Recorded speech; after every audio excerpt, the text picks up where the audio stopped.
Goeieochtend iedereen. Ik zie dat we al met 87 mensen zijn in de sessie. Dus we hebben 99 normaal gezien deelnemers. We zullen er sommigen nog wel binnenkomen. Ik laat er nu nog enkele binnen. Bedankt voor jullie enthousiasme allemaal om deze sessie bij te wonen. De eerste webinar die we organiseren. Blijft toch een beetje een speciale situatie. Maar oké, op deze manier hebben we toch wel eens veel Nederlandse coaches samengebracht. Maar ook wel eens en ik denk dat we ook wel met Simon wel een bekende spreker ondertussen in Nederland hebben.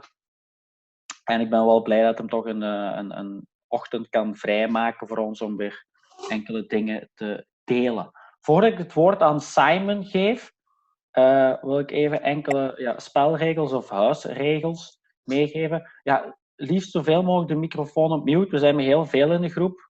Gewoon ook een beetje de achtergrondgeluiden te minimaliseren.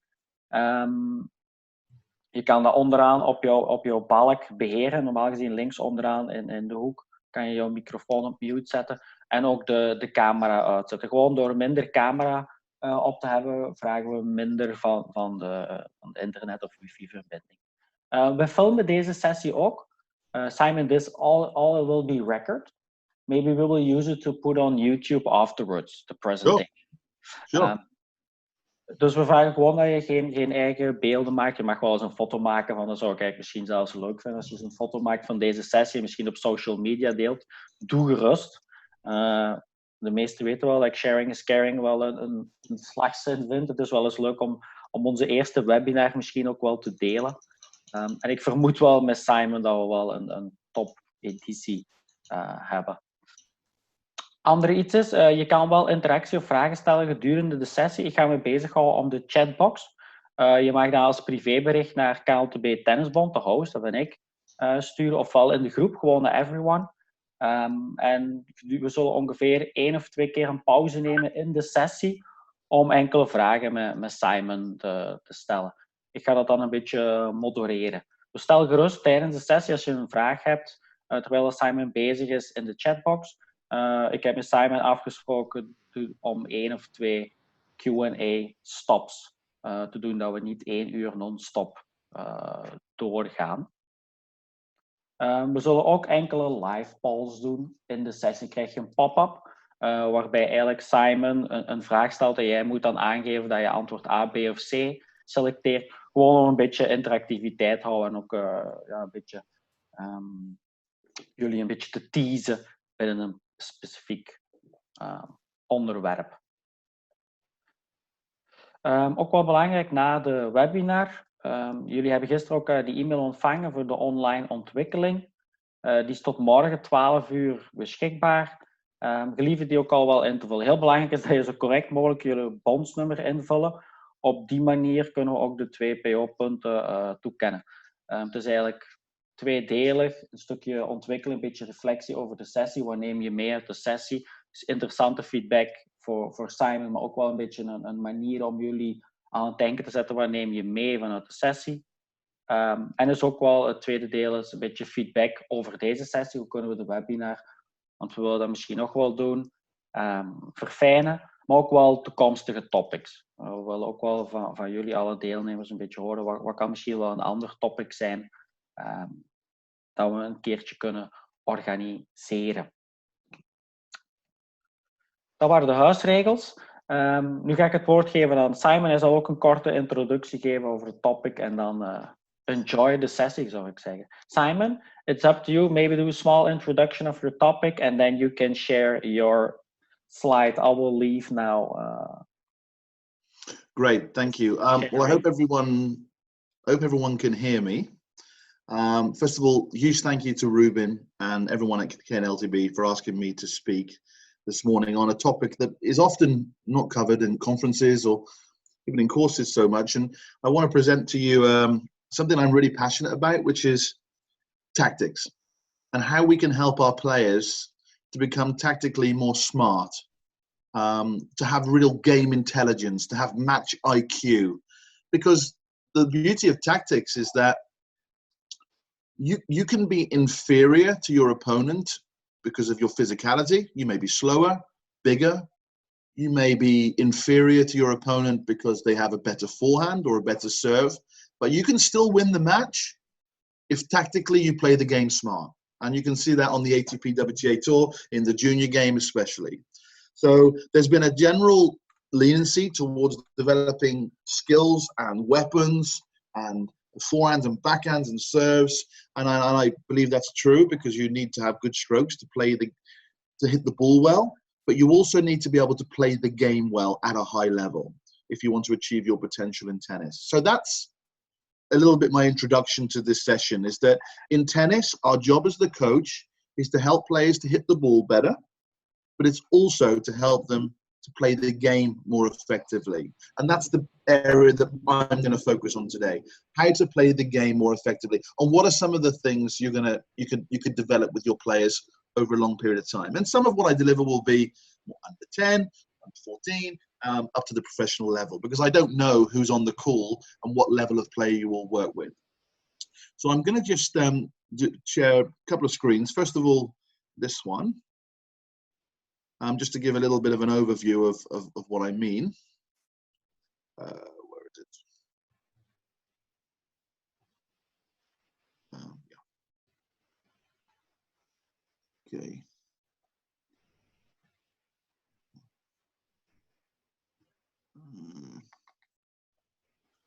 Here we go. Can't find it.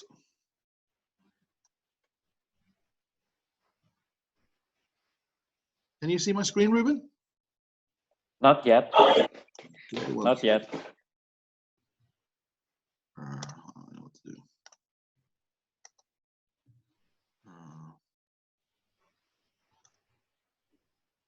Things never quite go to plan, right?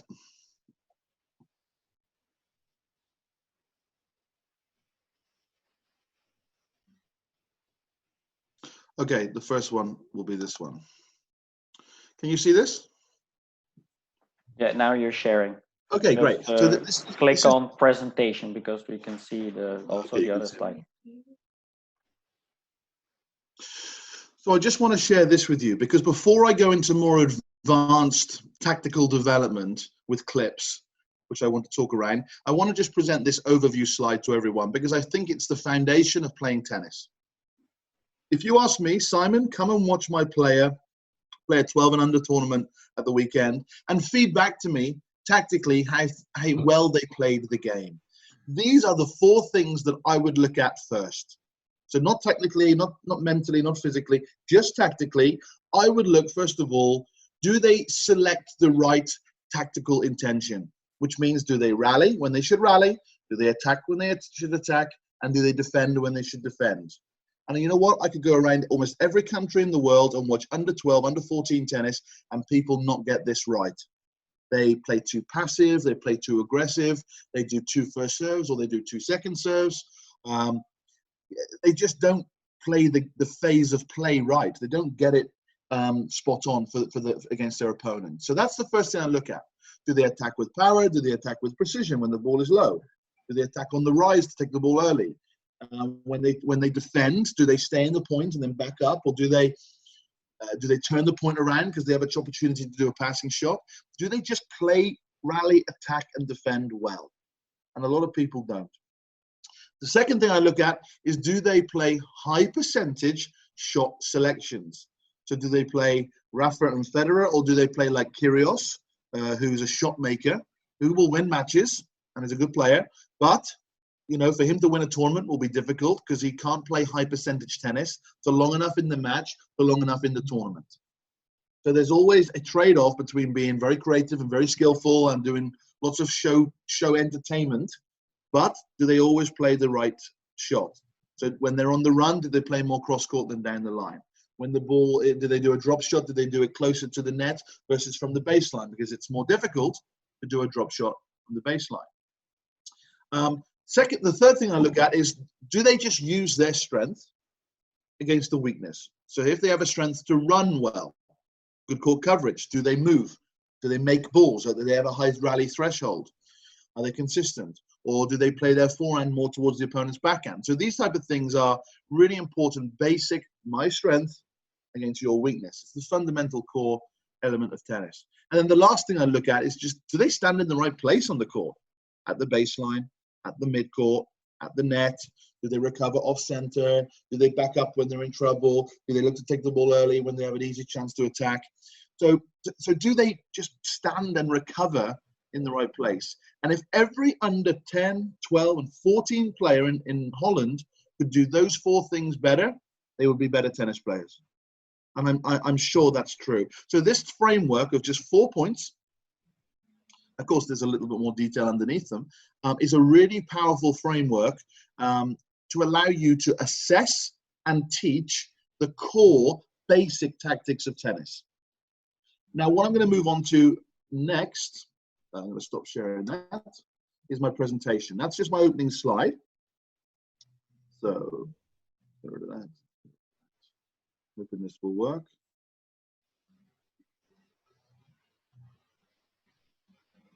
Here we go. Now, Ruben, just tell me that this comes up. Yep, all good. Okay. Okay, so this is a presentation that I've written with Louis Caille, colleague of mine at the LTA, which is how we can develop tactics with players, I guess, once they get past that basic tactical stage, that they know when to rally, they know when to attack, they know when to defend. They can play high percentage shots. They don't play stupid tennis. They can recover and move well and get in the right place, stand in the middle, that kind of thing, be prepared. This is more around, okay, now you've got a good player you're working with and you want to really make sure they play the game smartly. So how do we do that? So there are 6 pillars or 6 components, 6 notions I want to present to you today. The first one is around, well, we have to develop the player themselves. So I'm hoping this is going to forward on. Yeah, there we go. And there are 4 areas I want to cover in the player's tactical development. Clearly, at some stage of a player's development, you want to try and expose them to different game styles because everyone plays the game slightly differently. And a lot of players are merging these game styles now, so it's becoming less clear than in olden times what you are. But I still think it's fair to say that these 5 game styles are pretty consistent across certainly under 18 and the transition into the tour and beyond. With younger players, they will explore these game styles and do different tactics of all of them, and I would encourage that. So what I'm going to share with you, first of all, is just an example, just one, of something tactical that an aggressive baseliner does maybe more frequently than a counterpuncher. They do more frequently than an all-court player, more frequently than a big server. So this is the first clip I want to show you.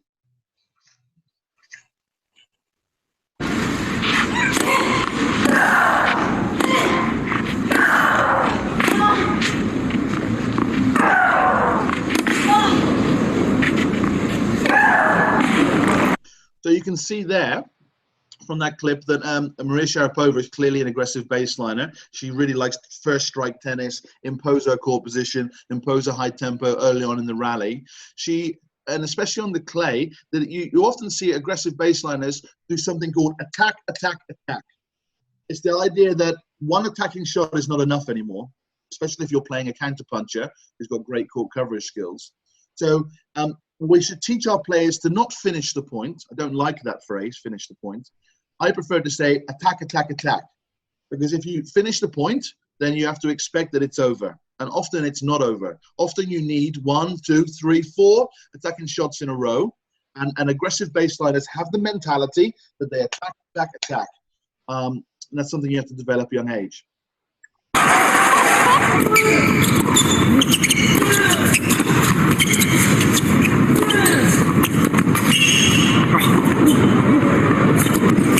No way. It's another point stolen by Alexander Duinol. Oh, this guy is special. So on that clip, you clearly see someone that's a classic counterpuncher, moves incredibly quickly around the court, very difficult to hit past because he just moves and anticipates the ball incredibly well. And in that clip, tactically, what you see is someone that can stay in the point in extreme defense. Block, chip, just touch the ball and make it. Then you see him neutralizing when he's in a difficult position to try and make it more equal in the rally. And then you see him when he's on the full run turning the point around, or perhaps you say counter-attacking. And those are three key skills to develop tactically with counter punches: staying in the point, neutralizing the point, and turning the point around, or counter-attacking. Let's move on to the next game style.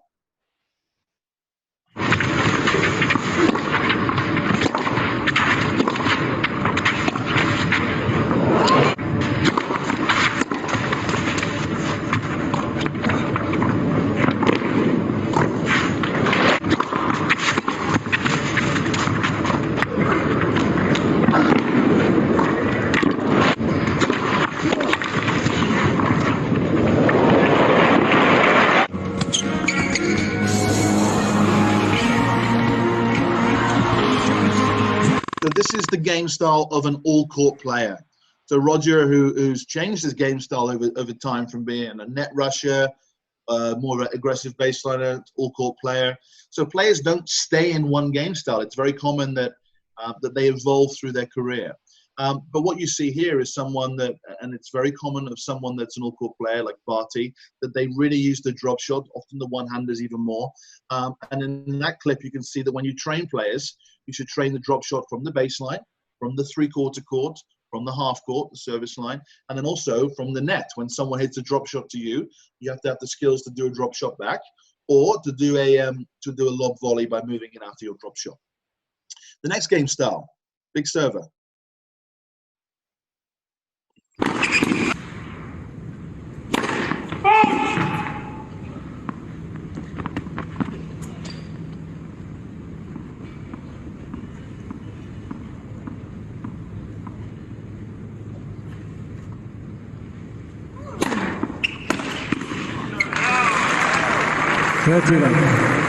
The reason why I chose this clip, that it's very common for a big server tactically to go for a more aggressive second serve.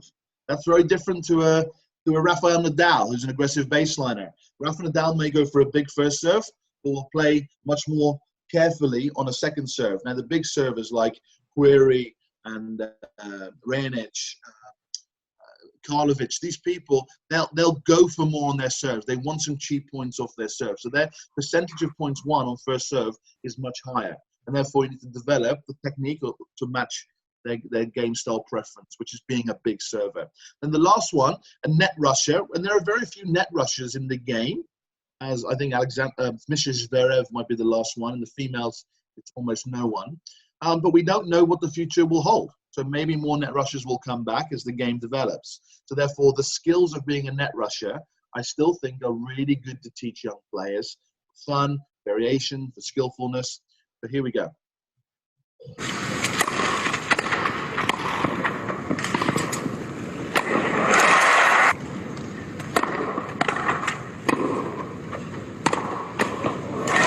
So on that clip, what you saw was a net rusher who would be more likely to serve and volley, to chip charge, to drive on the return and come right away to the net. Clearly, those are important skills to develop if you want someone to close the net more, which happens on faster surfaces like grass or fast indoors. But then what I really like in that clip is something that to teach tactically is the idea of serve, volley, volley. It's a really important point to teach young players. Serve, volley, volley. What that means is that you hit your serve, you come to the midcourt, you play your first volley, and then you move forwards a little bit more and play your second volley. If people feel they have to hit a winning volley on the first shot, that's where they become too erratic. They lose control of their volleys, and they often get past or just make too many errors. So if we can teach our players the first volley with your legs, second volley with your hands. First volley with your legs, second volley with your hands. So let's move on to the next component, strengths. We have to help your player to develop strengths and not just execute the strength, but set up the strength. So for example, it's very common, especially in the men's game, to kick serve to the backhand, move around your forehand, move around your backhand, and then play an inside out or inside in forehand. So you set up the big forehand with a serve, or you set it up with a short angle slice. And in this clip, you're going to see Rafael Nadal set up his big, powerful forehand by hitting a moon ball to the backhand. So you watch how he really rips the ball with lots of spin, plays high into the backhand, and then that sets up his forehand to hit a forehand drive. So you set up with a moon ball, and then you attack with a drive. Let's watch this. Bit of a delay here, sorry.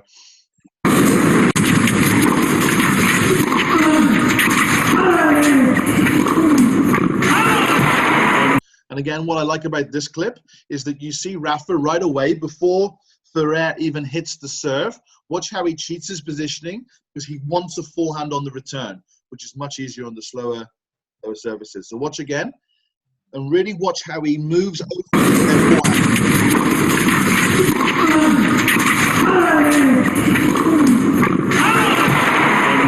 One thing I forgot to mention, maybe Ruben, you said it in the introduction, but I will send you the link of this presentation after what I presented today, and therefore you can watch all these clips in slow motion. So I will go fast, and you can take your time going through them again. Weaknesses. Sometimes we will protect weaker areas by selecting more specific patterns. So if I serve there, I'll probably get a return here. If I hit approach here, I'm probably going to get a passing shot here. So we will select very specific patterns to allow the player to hit the type of shot they want to hit. We also adapt our court coverage. So in this clip, what you're going to see is Dominic Thiem hit a serve from the deuce side and right away shift his butt over to the other half. So which is less common in the female game, but in the men's game, because they want a forehand on the second shot, they will serve to the backhand, shift their butt over into the ad court to play a forehand. So so just watch this.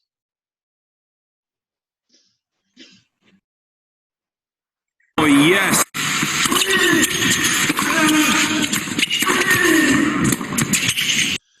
And it's a really important point because you'll see then it's much easier for him to have a forehand on the next shot, even if it goes to the backhand. Oh yes. And that's something that is often not taught with players that really like to hunt with their forehand. I use that saying a lot. Hunt the forehand. Go for your forehand. Look to play a forehand whenever you can. And that's certainly true in the men's game. And more women. Remember, there are still more women hitting forehand winners than backhand winners in the tour. So we still have to understand that. They may prefer to play a backhand in a neutral situation, but they'll always prefer to attack on their forehand. So, and then just the last one, just to go back to this last point here, it's very common, and we should tactically teach this to our players, that when you receive a ball on the weaker side, it's normally the backhand, not always, but normally, that you play more neutral shot. So if I receive a ball at 60 miles an hour on my backhand, I rally. If I receive a ball 60 miles an hour on my forehand, I attack. So you could receive exactly the same speed of ball on forehand and backhand, but you do something very different on both sides because you are more consistent at attacking at a higher tempo on the forehand than you are on the backhand. Okay, last point, anticipation. And we define anticipation as the ability to read. So you read the game, you read it well. Predict, and you normally predict based on the patterns of your server. You know, I always know Serena's going to go flat out wide on a first serve on the ad court. So you predict based on their patterns that you've scouted before the match, but also to sense. Sometimes you sense, you get a feeling that on this point they're going to go there. I have a sense, you know, it's not accurate, but I just feel that maybe they're going to approach here or they're going to do that. And that's really important that you know what your opponent will or will not be able to do. And in this clip, you're going to see a really important tactic to teach children, which is to hit an aggressive shot from the baseline. And as soon as you see that your opponent is in trouble, you then charge to the net. We call that a drive and charge. It's not an approach shot because the ball is not short. The ball is not a slow shot. It's a real genuine drive from the baseline, charge to the net. But it's what we call ghosting in. You ghost in with a delay. So just really look for the delay from Azarenka here as she charges into the net. Really watch for the delay before she moves. She waits to see Serena is in trouble, and then she goes. She doesn't go right away.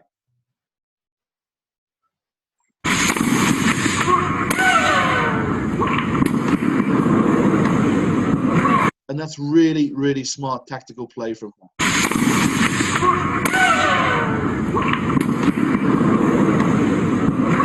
So that's great anticipation skills from her. I don't know what that's. Is my screen gone? We see all your clips, Simon, now. Yeah. Okay, 1 second. I don't know why that's there. I'm going to stop sharing. That wasn't meant to happen. Let's go again.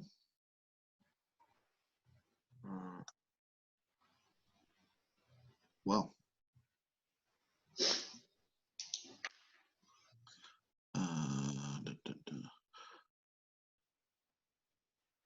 Okay, I'm going to just open the presentation one more time. It'll just take me 5 seconds. Maybe a good time to do a first poll, maybe. Yeah, but although the poll questions I submitted are actually later on in the presentation. Okay, perfect. Sorry. But just to recap while I open the presentation, you can see the first pillar, we have to develop the player's game style. We have to consider their strengths and how we set those strengths up, how we teach people to execute their strengths, but also follow up the strength. So I may play a big forehand and then move to the net to play an easy volley.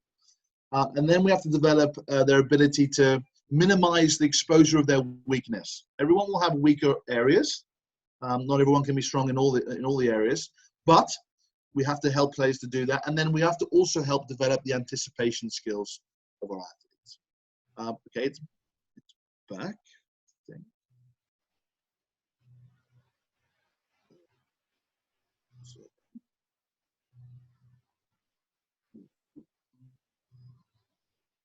Okay, for some reason, Ruben, it's not allowing me to share that screen.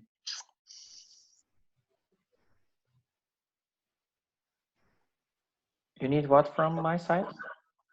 Well, for some reason, it's just not letting me in the Share. Zoom. Yeah, I don't quite know what's happened there. Okay, let's try this. Does that work? Yeah, we see your tactical framework again. Okay, Perfect. let's see if that doesn't happen again. Okay, next I want to move on to the next pillar in our 6 pillars of tactical development. We have to also teach our player to deal with different opponent skills. So how do we teach our player to deal with aggressive baseliners, to deal with counterpunches, to deal with all-court players? So an example I'll go to right away is one of the things you do well against an aggressive baseliner is you take away their big shots.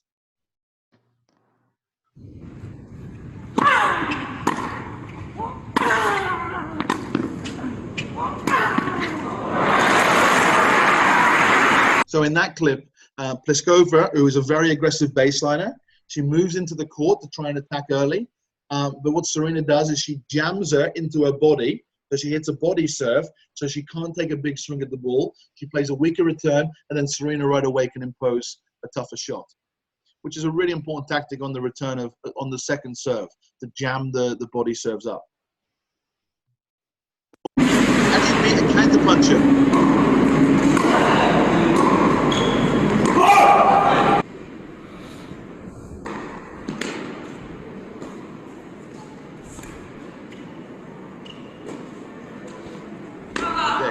But you see in this clip, and the 2 players were counterpunchers, they don't like balls deep down the middle. Counterpunchers prefer to have balls in the corners. They prefer to run side to side, side to side.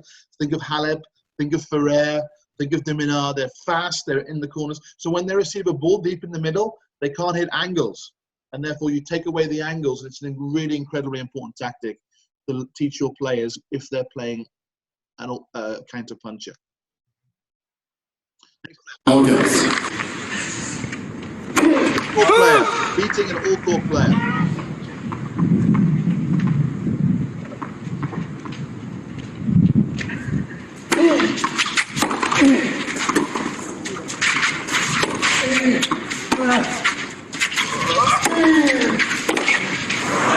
And that's a really important clip, because what you see Wawrinka doing is hitting a ball high to the backhand. When you play an all-court player, think of Federer, think of Barty, and you play a ball high to the backhand, you'll often receive a slice.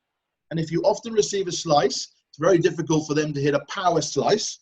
They can neutralize you, they can hit a short angle, but they often give a weaker ball from a high ball on the backhand when they use a slice. And therefore, it's a really important tactic to help beat all-court players. Next clip.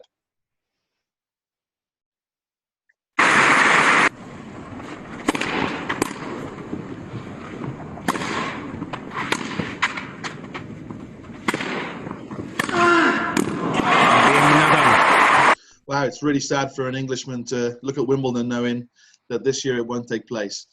Anyway, when you play a big server like a Query or an Isner, one of the things you have to teach players is to block the return, because the ball's coming so fast. To take a big swing is erratic. It's low percentage. It's much better to block the ball, back up a little bit, and hope that they make a mistake, try and turn the point around somehow. So to block return is tactically a really smart, and it's often not developed with young players. We always teach them to short the backswing, take the ball on the rise, take the ball early, but to teach them to block it is a really, really cool thing to do. Next point.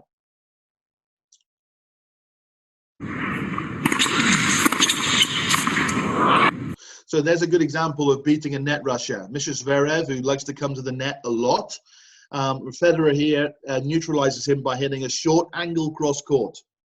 So the short angle cross court really allows Federer to move the volleyer out to the side. And in this example, it's a clean winner.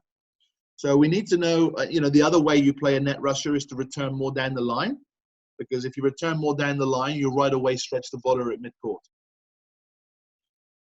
What else do we need to consider? We need to teach our players to deal with our opponent's strengths. Now, sometimes it's just as simple as you just avoid the strengths. Just don't hit to their backhand.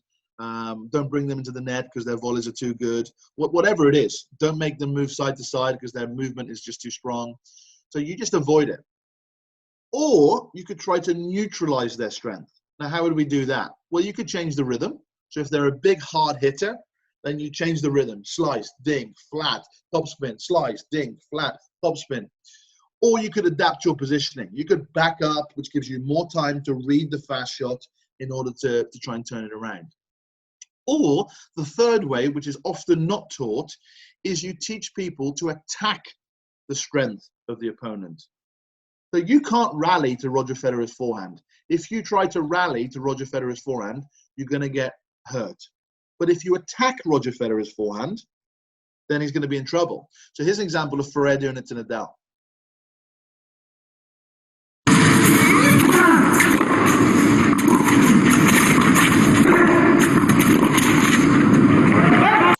You can see right away that he could have gone back to the backhand, the weaker side, but he doesn't because he sees that he can open up the court and he attacks it. But he doesn't just roll the ball to his forehand. He goes for a power shot. Next tactical consideration, the weakness of the opponent. Clearly, we have to exploit the weakness of the opponent, which often is their movement, their backhand. Maybe they have weak volleys. Maybe they have a weak second serve. But we also have to open that weakness up. So you may have to actually hit hard to the forehand, attack the backhand, or hit an angle to the forehand to move them diagonally out of the court, and then hit hard to the backhand. Here's an example of a clip of the Junior Davis Cup. These boys were, this is Felix Aliassime at 15, and also I think Denis Shapovalov, attacking the backhand, what I call bullying the backhand. Bully it, bully it, bully it. Go after it, time and time again. Just play to the backhand. 75% of your shots, hit to the backhand.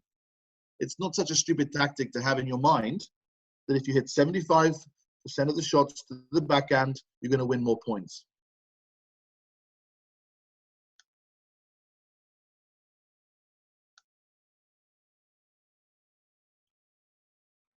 Oh, have we lost it? No, there it is.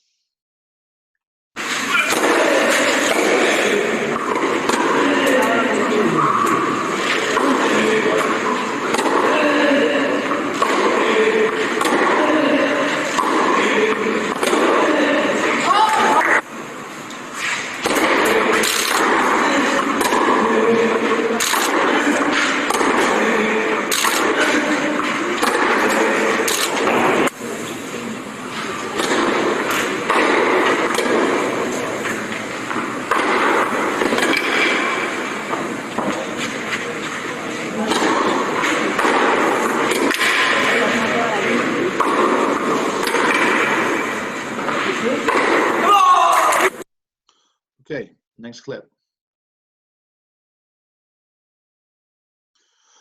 Other considerations. If you're playing a righty or lefty, we know that if you play a righty or if you're playing a lefty, for example, you may approach cross court, not down the line.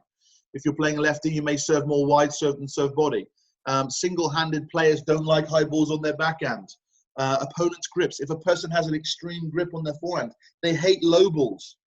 If you're the underdog, if you're the favorite, if you're equal. If Andy Murray is playing someone that's 120 in the world in the first round of Wimbledon, his tactics may be different than if he's playing Djokovic in the final.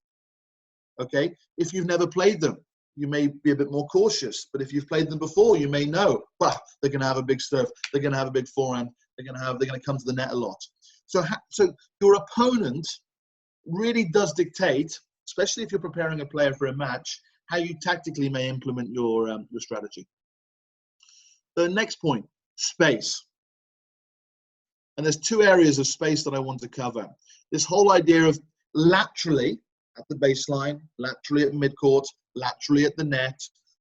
Are you in the perfect position by the time your opponent's going to hit the ball? So here's a good example of a young girl. She's 13. This was at Le Petit Arc in Tarps, the 14 under event.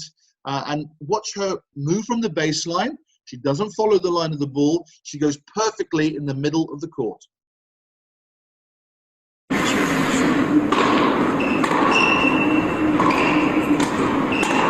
Now, so you saw her split step there, perfectly on the center tee, which is exactly where all the professionals will go when they approach. Now, when they hit an approach shot, like a shorter ball, then they will follow the line of the ball and go towards an off-center position. But when you come from the baseline, you always go to the center tee. That's the middle of the possible two angles from baseline to the midcourt. But when you go close to the net, you have to shift off-center. So she's perfectly developed the right midcourt positioning here laterally. Another example.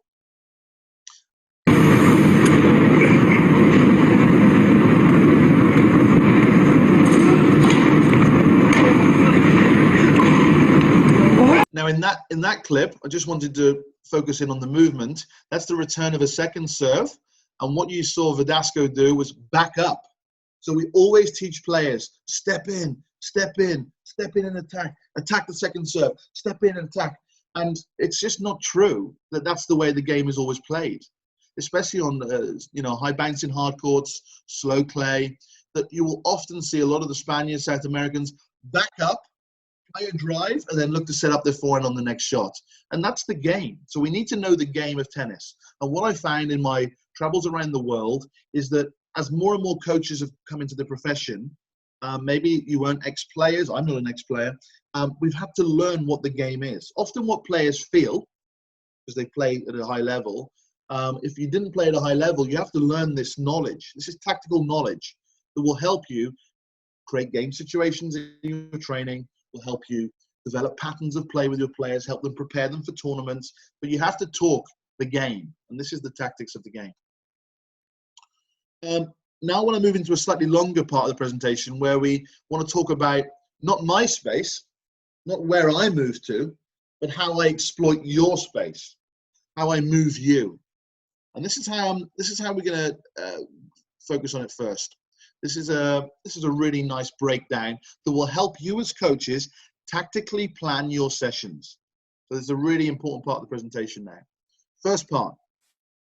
We're going to focus on exploiting the space of our opponent in a progressive way, from easy to more difficult. So even your mini reds and mini oranges could do the first couple, and then as we go on, they're slightly more skillful. First tactic, to dominate from the middle into the corners. And I like that word, dominate, be the boss, be in control, control the court.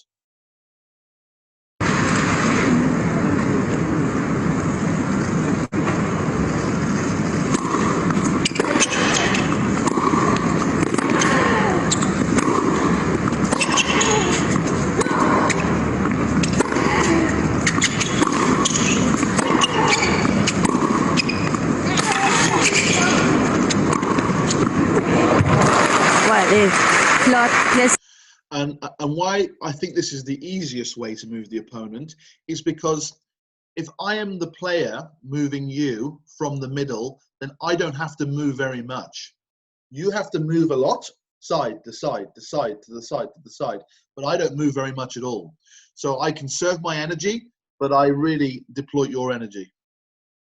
Next tactic. to win your cross-court battle. Let's get into a cross-court rally, and I'm going to try and win it. And I'm going to win it by moving you. This is how I move you. Break points.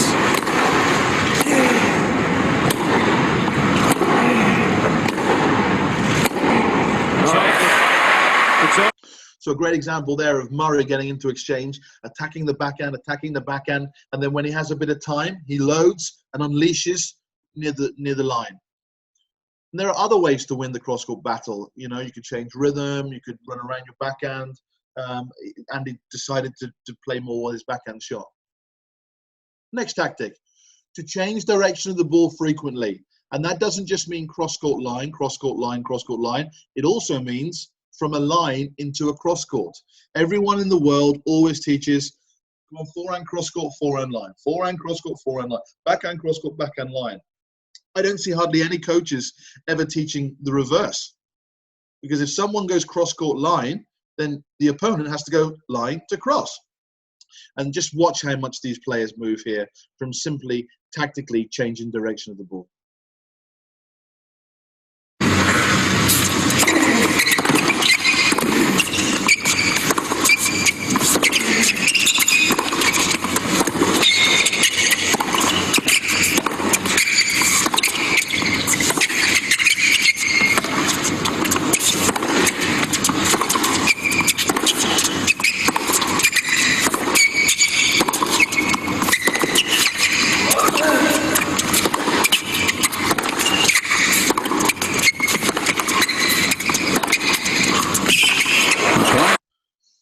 Just see how much these players are having to really expose each other's movement a lot. Next tactic, to wrong foot the opponent. We have to teach players the skill to do this, to read that the opponent is out of position, that they haven't recovered, that they haven't done a split step, and then we go back behind them.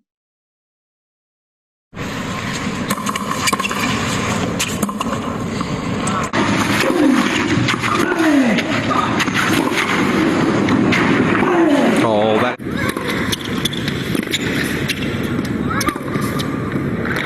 Ruben, I think this is the first poll about wrong foot the opponent. Is it? Am I right? I will launch it. It's not the first one, but I will do the wrong foot. You want me to launch the poll? Please. So here is what I want you to answer, coaches. Is it more common to wrong foot a slow player or a fast player? So you have to all poll now, just by ticking on the box. I have to do it as well. Going fast already. 48 people. What was the first one, Ruben? My first poll. The first one was the serve. I will almost end this poll. 77. I will end the poll, then I will share the results. Oh, the Dutch coach is very smart. You're absolutely right. From all the research that's been done, when we see people doing wrong foots, it's normally to expose fast players. Fast players like to run,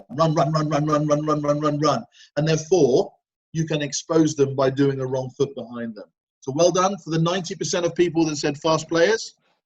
Of course, everyone's right, because you can still wrong foot a slow player, but it's more common with a slow player just to move them into the corners, because 2 or 3 times running into the corners, they're tired, they're exhausted, they're slow, and they get burnt. So slow player, make them run. Fast player, wrong foot them, because they hate that going back behind and having to try and it destabilizes their movement. What was the first poll, Ruben? I've just forgotten. First poll was the 2-time passing shot. When hitting a 2-time passing shot, it's better to hit your first shot cross court or down the line. That will come in a little bit. I know where that's coming. Okay, fine. Next tactic, open the court. So opening up the court, different ways. Both the men and women do it.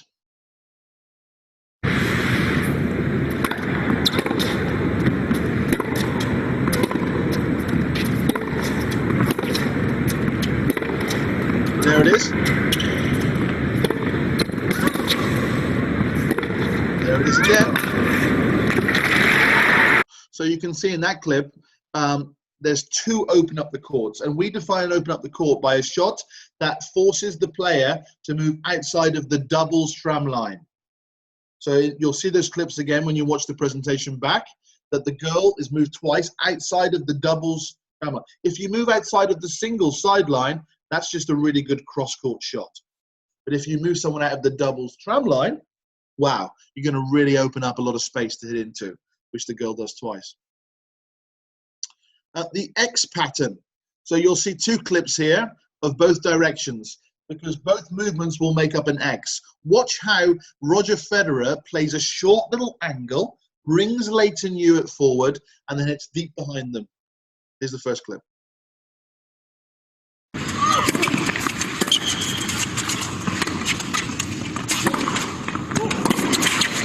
And that's a particularly useful tactic against counterpunchers, because counterpunchers like to run across the baseline. They don't like to run on a diagonal. It's something they're not used to doing.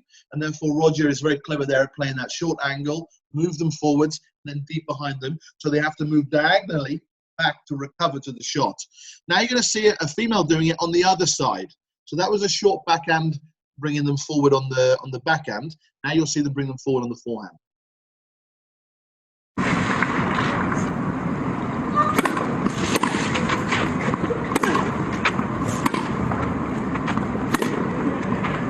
Yeah.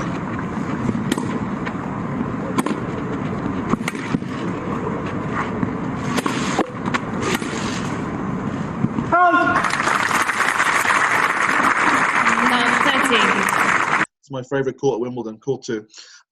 Okay, next and last tactic, a drop shot lob, and you saw this earlier.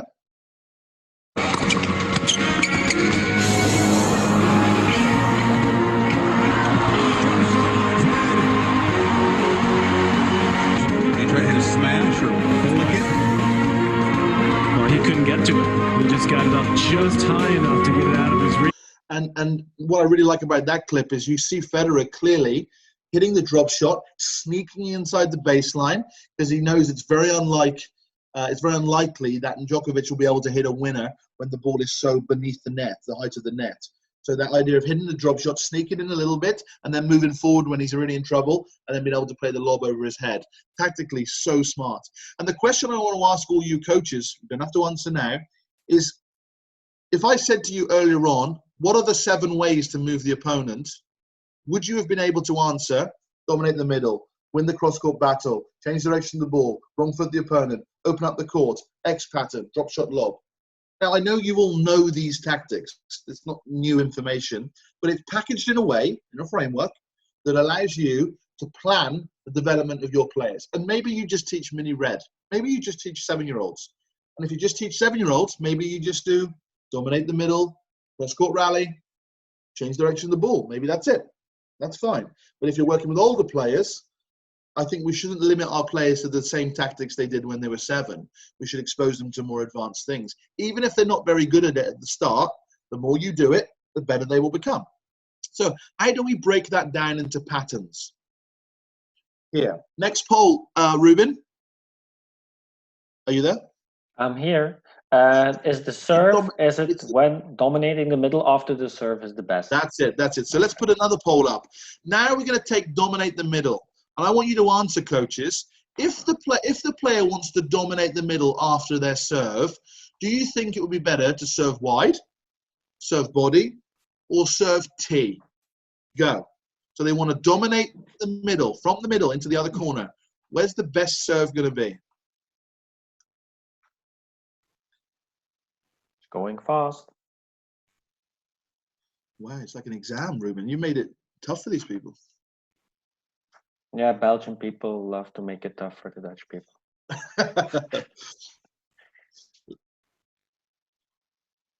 Okay, I'm ending it now. I'm sharing the results.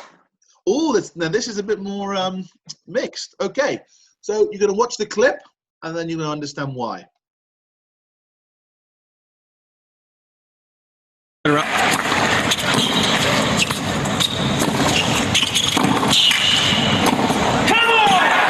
I love that clip. You hardly ever see Roger get pumped, but in that one, that meant a lot to him. So you clearly see in the clip, and you can serve body or serve tee as well. Of course you can. So every answer is right. But what you see is more frequent is the serve goes out wide, because then you move the player out. Then the ball comes to the middle. Then you move the player out. Then the ball comes to the middle. Then you move the player again. So it's all about, can you open up the space to move them side to side? Now, next poll, Ruben. The return. Launching it now. Thanks, mate. When dominating the middle of a return of serve, is it best to receive a wide serve, body serve, tee serve? So now it's the return of serve I want to dominate from the middle. So submit your answer.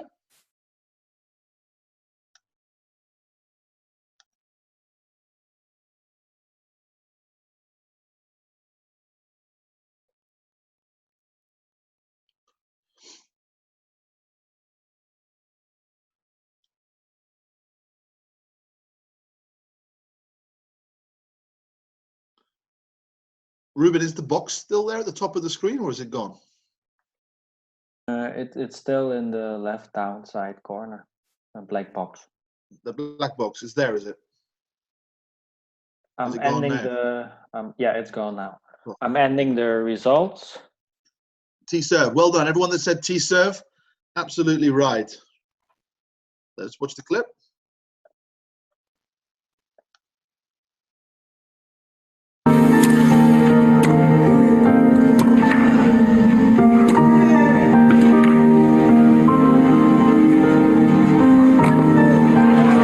That's a good example of when we talked earlier about setting up the strength. So we set up the strength with the backhand, dominating the middle into the corner. Then we look to run around and play a forehand inside in. And then we follow up the strength by moving to the net and putting an easy smash away. That's good tactical pattern. And again, just going back to that clip.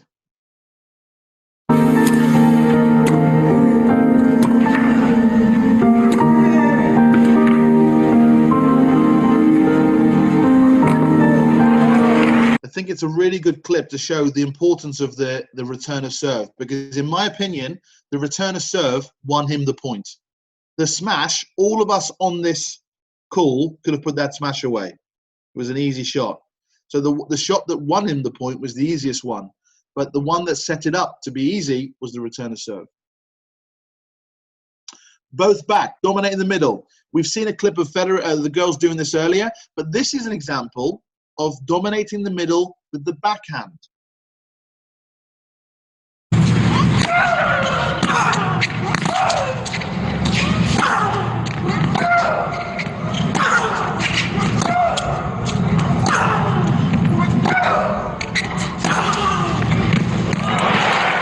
And even if you're coaching mini red players, you can do this tactic. You can do it rolling a ball. Roll a ball to the corner, roll a ball to the corner, roll a ball to that corner, roll a ball to that corner. These tactics are not just for professional players. If you're smart, you'll go, right, how can I get my young children to understand the importance of hitting the ball into the corners from a young age to expose the movement of my opponent? And it can be done from lesson 1. Approaching the net, dominating the middle.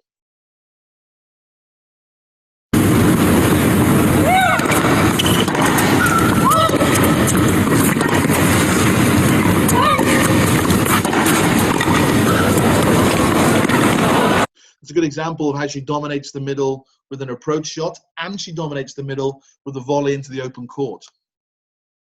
And lastly, can you hit a passing shot in the middle when the player comes to the net?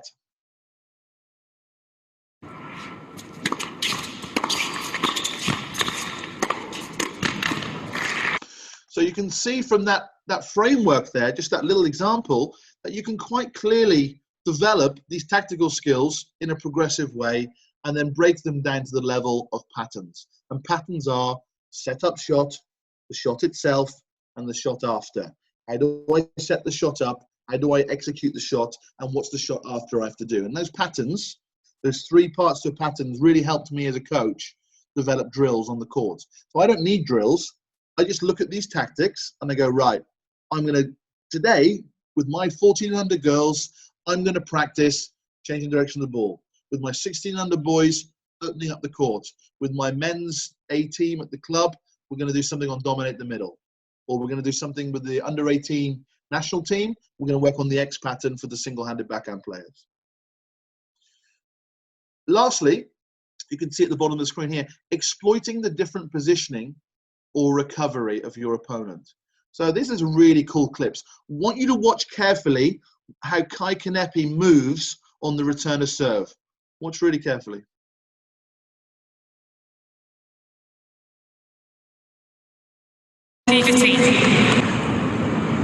Now, if you all watch closely, you'll see that she does a little mini step to the right and then gets burnt on the backhand. Watch again.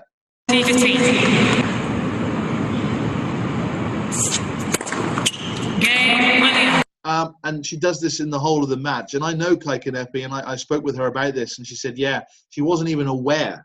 She wasn't even aware that she did that. She lost the match to Serena at the US Open, but you can see another clip of her doing it here. Watch the movement of Kanepi turning.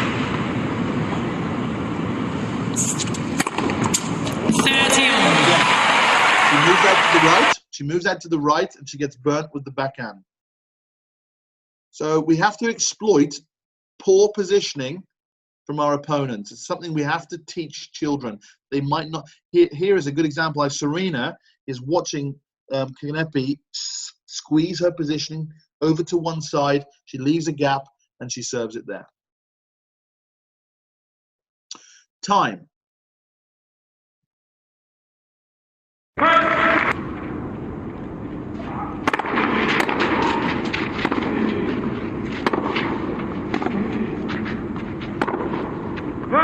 So there's a good example of how we should teach our players tactically to use time well. Tennis is a game of time and space, probably in the Dutch qualifications, those two words.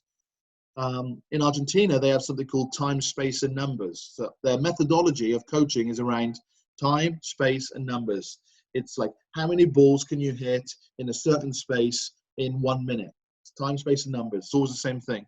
Now, here's a good example of how, we can change the rhythm of the rally to give ourselves more time. So watch that clip again and watch how Felix Aliassime here uses the backhand slice to buy himself a bit more time.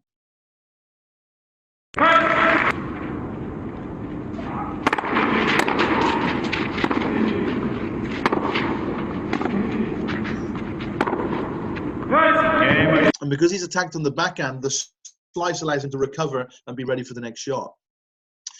We have to learn to take time away from the opponent, taking the ball early.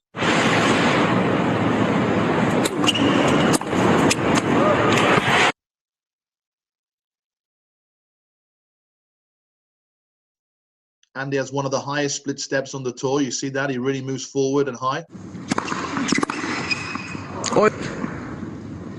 Kort baksving, snorfarten från mig. And the last clip there, Roger Federer taking time away from the opponent using a slice. Doesn't always have to be an attacking shot. It can be a precision shot.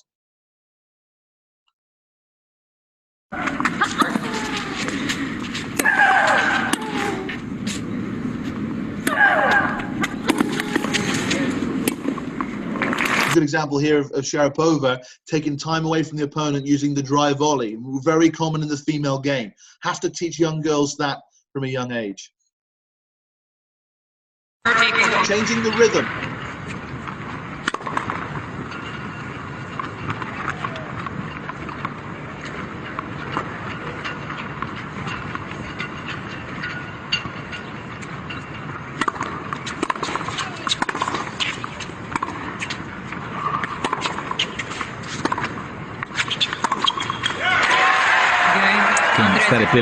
What I love about that clip is that sometimes we have to consider time for ourselves. How do I give myself more time?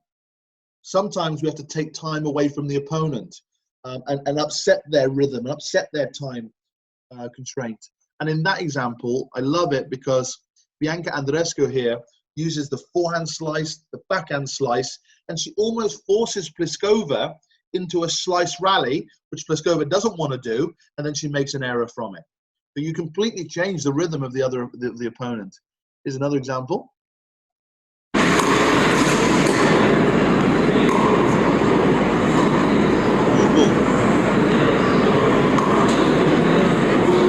Let's check.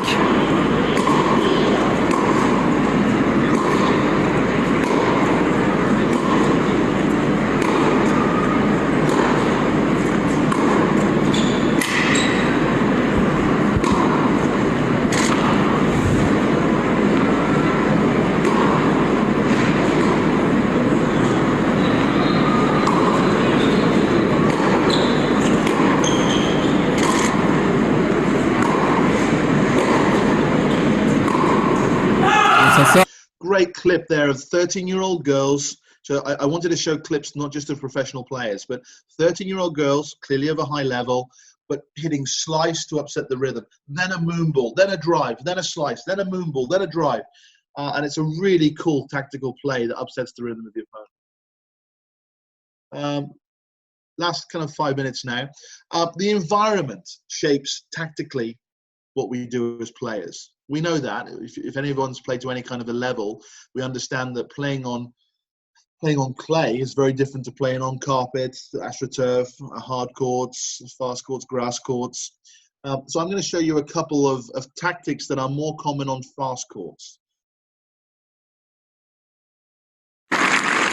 Slice. The slice is much more powerful on a grass court.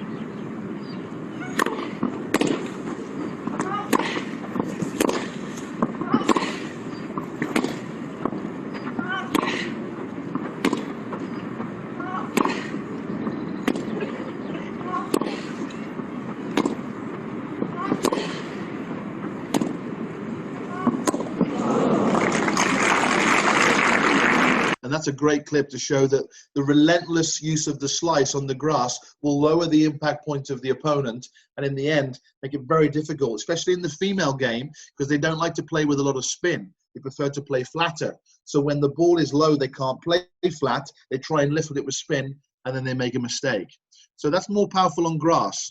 Moving to the net, approaching the net, the slice serve out wide, more powerful on grass. When you play on clay, the moon ball is much more effective on a slower court than it is on a faster court. Angles, much more effective. On grass, when you play a drop volley, it's much better on grass because the drop volley then dies. The ball dies on the grass. So my next poll is going to be this, Ruben. This is the two-time passing. Yep. And the next poll is coaches. On grass, people come to the net a lot. They approach the net a lot, which means the opponent has to be very good at hitting passing shots. Not lobs. We're going to focus on passing shots. Now, when you hit a two-time passing shot, so I hit one passing shot with precision and then look to get an easy shot on the next one and then do a power shot. What is the best first shot? Is it better to hit your first shot cross court or down the line? So when you hit a passing shot, is it a two-time passing shot? So not a one-time passing shot where you just smack it, but a two-time one. So you do a precision one first and then a power one. Is it best to go cross court or down the line? Vote now.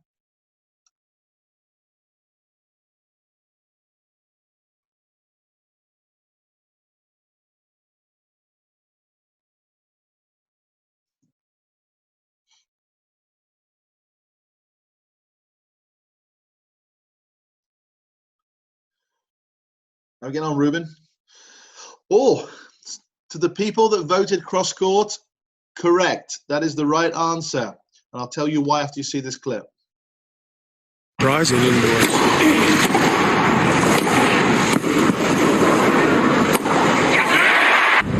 Okay.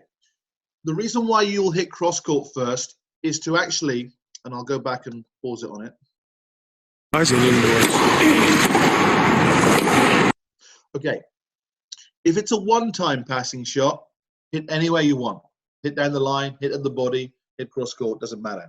But if you go for a more precision shot on the first one, it's better to play cross court. Ruben, can you see my arrow here? Yes. It's my arrow on the screen. Okay. I see it. Because Roger here, if he plays an angle, Andy is already there. If he plays it straight, it will go down the line, Andy will move. But if Andy plays it down the line, then Roger can volley the angle and Andy has to move all the way over there. So it's much better for Andy to play cross court, hope that he gets an easy shot. If it comes back to an angle, he's already there. If it goes straight, that's fine, he runs, but it won't go here unless it's some crazy little side spin drop volley, which is such a low percentage shot that you don't worry about that. So I wouldn't go down the line on the first one, because then you open up the court with a forehand volley. You go cross court. If he plays an angle, I'm already there. Plays it straight, I just move there. And this is the knowledge of tactics that I talk about that we have to teach players. They don't know this stuff.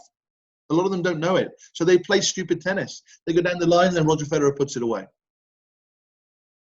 The climate. We have to help players who just break down mentally when they're in the wind, or when it's a bit hot, or when there's a bit of rain and the balls get heavy. And the tactics are different. They're different, you know. If the wind is with me, I may serve and volley. If the wind is against me, I may back up and play high moon ball. If there's a side wind, I may play cross court more, not down the line. But we have to help players understand how they deal with different situations. In the humidity, you know, go to your towel more, take more fluids, keep the point shorter. At the change of ends, go and take a toilet break. When it's cold, keep yourself warm on the change of ends. Keep yourself moving more in the return to serve position. There are things you can do tactically to help you deal with the climate. And then the last one in the environment is really about your tactics may be different based on the tournament. If I'm playing Davis Club and we're playing the Spanish, and we know they're going to, on the clay, we know that they're going to want to try and rally all day, then we may change our tactics. If it's Wimbledon and we're playing on the grass, that might require a different set of tactics. I may go for my serve a bit more, try and win more points on my second serve. If the crowd, sometimes you'll play events where the crowd is with you, the crowd is against you, and the crowd is hostile, you know, they're very supportive, or the crowd doesn't care. There'll be no crowd. And tactically, you may do different things to deal with with actually the audience that are watching the tennis. And then lastly, tactically, we have to help players understand the score. That you know how to play tactics at love all. You know how to play tactics when it's 4-all in the third set. That you know how to play tactically when you're 4-1 down in the first set. You know how to play tactically when you lose the first set and you're serving in the second set. When you're behind, when you're ahead, big points. When you're on juice, make sure you always serve wide to get an easy shot on the backhand. When you're on ad side, look to maybe use your forehand a bit more on that. Whatever it is, whatever the scoreline is. But a lot of our players break down mentally, and we say they're mentally weak. They're not competitive enough, that they don't love the game enough. They don't love competing. They're terrible in matches. Oh, I hear that all the time as a consultant. My players hit the ball well. As soon as they start to play matches, it breaks down. They can't play. They can't win a match.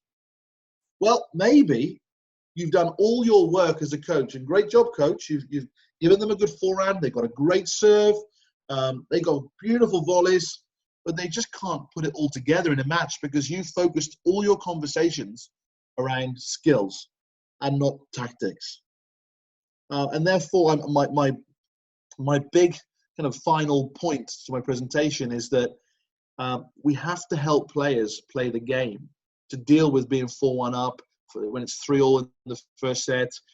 Tactically, look to see the strengths and the weaknesses of your opponent in the first 3 games. When we come to play on the when it's a 5-set match, you do this. When it's 3-set match, you do this. When it's a 4-all short match, you do this. When you're serving, go for more your shots. When you return, play more passive. Whatever it is, but give them tactics based on the momentum. Is the momentum with you? Do this. If the momentum's against you, do this. If the momentum's the same, just play your match. But this is all tactical knowledge that really helps you help your players to become more smart tennis players, more game intelligent, more match IQ, and smarter players of the game, not just better hitters of the ball. So that's my presentation. As I said, at the LTA, we use this as a framework to help train our coaches to develop players of the game. We want our players to be great competitors. which means they need head, heart, and legs. Great head, focus, mentality, tactical, heart, competitive, passionate, love the game. And then the legs, the athlete, they need to be able to move well. Once they have that right, then we can start teaching the skills. And you can see here from this framework, it's a very comprehensive piece of work. I don't think it's easy to teach tennis.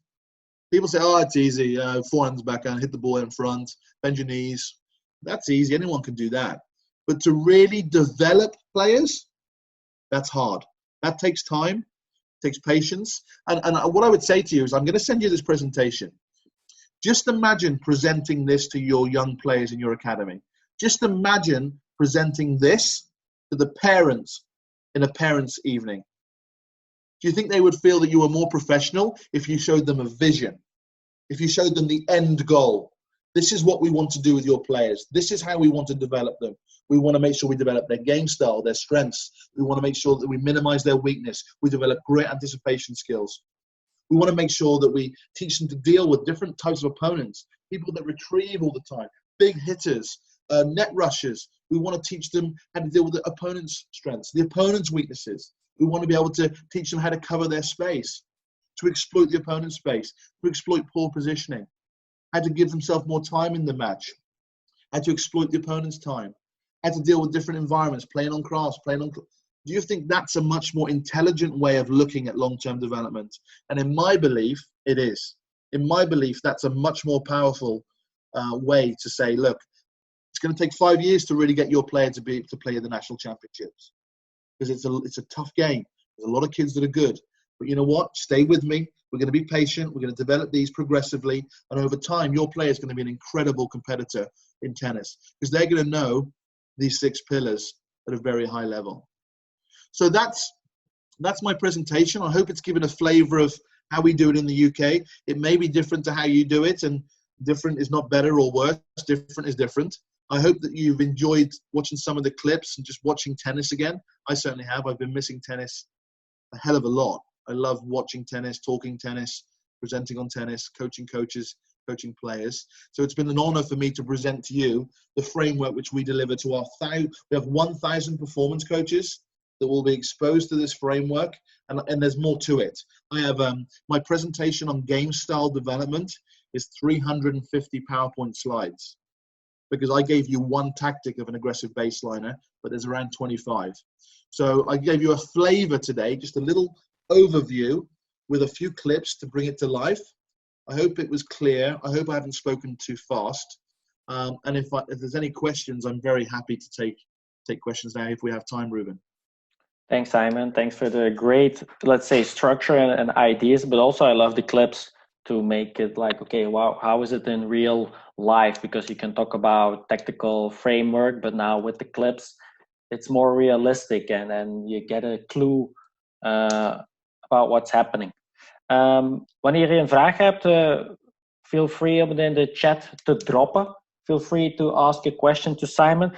Maybe I will start, Simon. We're talking about smart players. What's your opinion? Because I saw with, like, for example, burn backhand with Kanepi, it's important to have awareness with the players. They have to be aware. Are you also a fan of theoretical sessions about tactical framework, not only on court, but maybe using clips, or because maybe it's good also for the players to have that structure instead of only the coach? 100%. Yeah, I think if you have a good player that's really into their development, that really wants to be a tennis player to whatever level that is, university player, on the tour, I think very early on to sit down with them and watch tennis and help them to articulate what's going on, and actually to normalize mistakes, because they all make mistakes. Like in Epi is playing Serena Williams, she's making a mistake. But you say, you know what? You can still be a good player. So when the parent starts having a go at the kid for losing matches or hitting the ball in the net too much, they need to understand, parents, that it's normal, that it's a game of errors, unforced errors, forced errors, winners. But there's very few winners, actually. It's a lot of game of unforced errors and forced errors. So from that point of view, I think it's really good for the player, parent, and coach to watch the matches together. Off court, where they can talk tennis. Not forehand, not grips, not new rackets, not which tournaments to play. Talk about the game development. What do you see here? How would you play that shot? What decision making, was that a good decision or a bad decision? Do you think they're a bit slow moving there with fast? It just helps them to talk tennis to a high level. So I think it's brilliant. Okay. Other question I will ask you, Simon, is there, in your opinion, a difference between in tactics between 50-40, the score of 40-15 or 30-all? Yeah, well, with that research has been done, and there's some stats on the game which I probably could share with you when it's on my laptop somewhere. On, well, first of all, who wins the game when you're 30 love up? So if you're 30 love up in the game, you have like an 80% chance of winning the game. So then your tactics can change because you can play a bit more freely, play with freedom, play more bravery, go for your shots a bit more.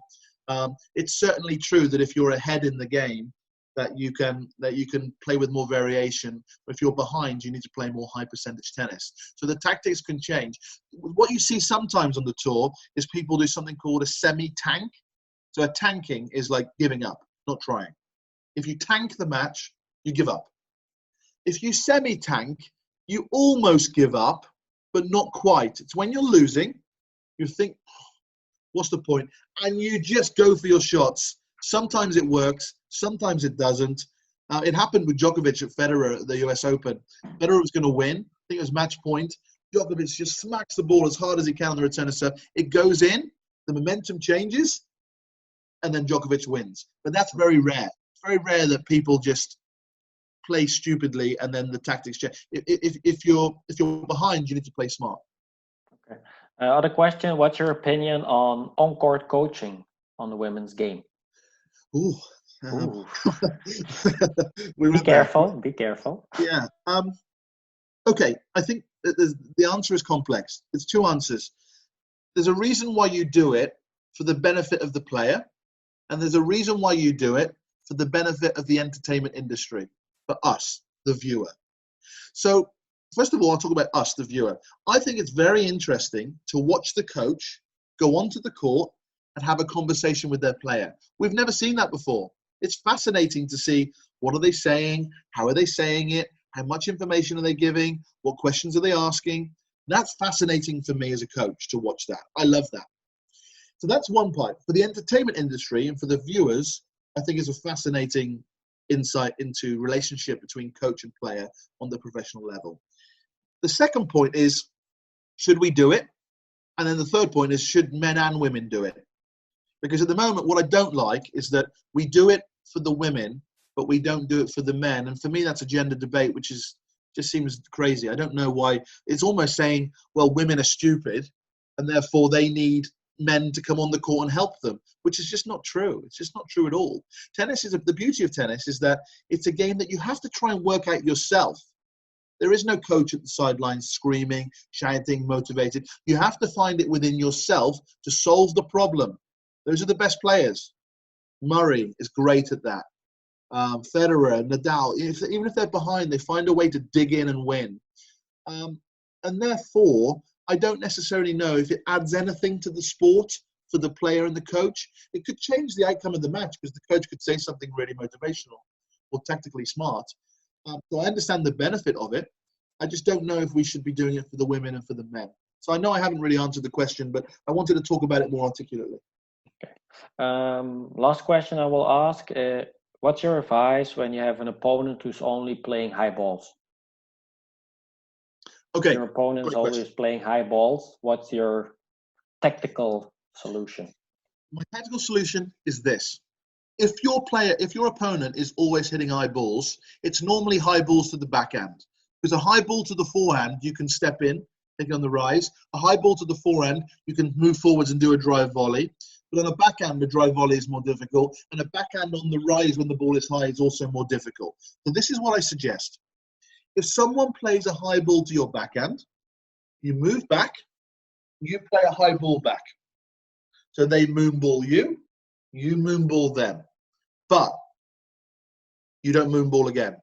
What you then do is you move forwards to the baseline, you move out to the sideline, so you do not receive a backhand ever again. You don't receive another backhand. The whole court is the forehand. If they then play another moon ball, you have a drive volley on your forehand, or you can let the ball bounce and attack using your forehand. So you only ever receive one high ball in a point, never more than one. You can accept one. The guy can serve, I return, he plays high ball to my backhand, I then play high ball back, so he has to back up. Then he plays another high ball, I move forward to the baseline, and I move out to the sideline. I never get a backhand again. The ball comes high, I drive volley, or I let the ball bounce and I take it on the rise. And that way you impose a flatter shot, which makes it more difficult. They may do another one, drive volley. Another one, drive volley. But you don't accept a high ball. Okay, thanks for your answer. I also love the whistle, the different types of whistle. Yeah, nice. Okay, Simon, thanks for your session and your time. It was really a pleasure to see you again. Not in real life, but okay, online. I think you did an amazing job for inspiration for our coaches to give a clear framework on the tactical development. We will share the presentation with our coaches so they can watch the clips again. Thank you very much. And coaches, if you want to contact me, I'm not actually on social media right now, but if you want to contact me, I can give my email to Ruben. You can contact me, ask me any questions. I'm working from home the next few weeks, so I'm very happy to answer any questions, have a conversation with anyone.